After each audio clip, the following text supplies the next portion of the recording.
નમસ્કાર મિત્રો, સ્વાગત છે તમારું એચએનજીયુ સ્ટડી પોઈન્ટ યુટ્યુબ ચેનલના એક નવા વિડીયોમાં.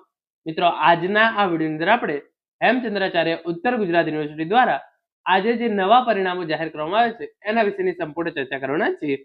તો હવે શરૂ કરીએ આજનો આ વિડીયો. તો પરિણામ જોવા માટે એચએનજીયુની જે ઓફિશિયલ વેબસાઇટ છે ngu.ac.in આ વેબસાઇટ પર તમારે આવી જવાનું છે. કેટલીક ઇમ્પોર્ટન્ટ ઇન્સ્ટ્રક્શન આવશે એને તમારે જે છે એ સિમ્પલી બંધ કરી દેવાની છે. પછી તમે નીચે સ્ક્રોલ કરશો, તમને અહીંયા જે છે એ રિઝલ્ટ્સનો ઓપ્શન છે એ જોવા મળી જશે. તમારે જે છે એ સિમ્પલી આ રિઝલ્ટ્સના ઓપ્શન છે એના પર ક્લિક કરી દેવાનું રહેશે. જેવું તમે રિઝલ્ટ પર ક્લિક કરશો, તમે જોઈ શકો છો જે પરિણામ જાહેર થયા છે એ ખુલી ગયા છે.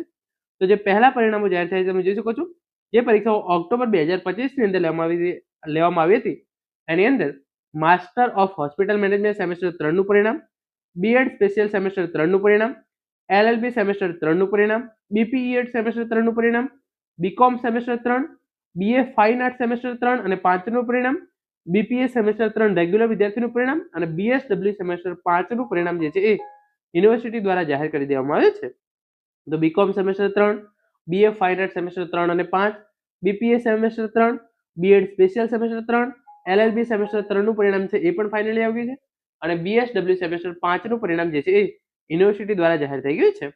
આ ઉપરાંત યુનિવર્સિટી દ્વારા જે પરીક્ષાઓ જાન્યુઆરી 2026 ની અંદર લેવામાં આવી હતી એની અંદર કયા પરિણામો જાહેર થયા છે તો એના માટે તમે જોઈ શકો છો જે પ્રમાણે લખ્યું છે એ પ્રમાણે MSc CA and IT semester 1 નું પરિણામ, એમસીએ સેમેસ્ટર 1 નું પરિણામ, પીજીડીસીએ સેમેસ્ટર 1 નું પરિણામ, એમઆરએસ સેમેસ્ટર 1 નું પરિણામ, MURP semester 1, bachelor of architecture semester 1 અને એમકોમ સેમેસ્ટર 1 નું પરિણામ છે એ યુનિવર્સિટી દ્વારા જાહેર કરી દેવામાં આવ્યું છે. તો આમ તમે જોઈ શકો છો સેમેસ્ટર 3 અને સેમેસ્ટર 1 ના પરિણામો છે એ યુનિવર્સિટી દ્વારા જાહેર કરવામાં આવેલા છે. આ પરિણામ જોવા માટે તમારે જે પણ પરિણામ જોવું એના પર ક્લિક કરવાનું છે.